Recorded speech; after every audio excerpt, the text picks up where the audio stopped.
महापालिका आयुक्त आणि प्रशासनाचा मुजोरीपणा. मस्तवाल प्रशासनाने अधिकृत भेळच्या गाड्या काढण्यासाठी प्रतापसिंह उद्यानासमोर आरोग्य विभागाच्या गाड्या आडव्या लावून रस्त्याचे ट्रॅफिक जाम केलेले आहे.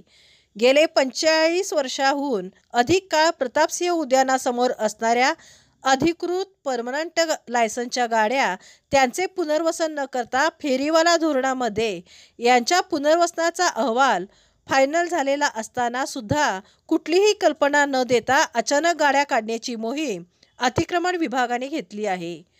कुठलेही लेखी आदेश नाहीत, कुठलीही नोटीस नाही. मस्तवालपणा आला आयुक्ताच्या मनात, इथं कुणाचं चालना. अशा भूमिकेत मस्तीची भाषा कर्मचाऱ्यांना आणि अधिकाऱ्यांना तोंडाला देऊन भर पावसात महापालिका ST stand road traffic jam करून टाकला होता. कचरा उकरून डेपोवर नेऊन टाकणाऱ्या माशा असलेल्या मळकट अशा गाड्या खाद्यपदार्थांच्या गाड्यासमोर लावा, म्हणजे तेथे ग्राहक उभारणार नाहीत. हे गाडीवाले गाड्या घेऊन जातील असे आदेश आयुक्तांनी सहाय्यक आयुक्त कावडे यांना दिल्याची चर्चा या परिसरात आहे. खाद्यपदार्थ विक्रेते व प्रशासकीय लोकांमध्ये शाब्दिक चकमक झाल्यानंतर ट्रॅफिक जमा होऊ लागली. सहाय्यक आयुक्त कावडे यांनी या भागातून पळ काढला.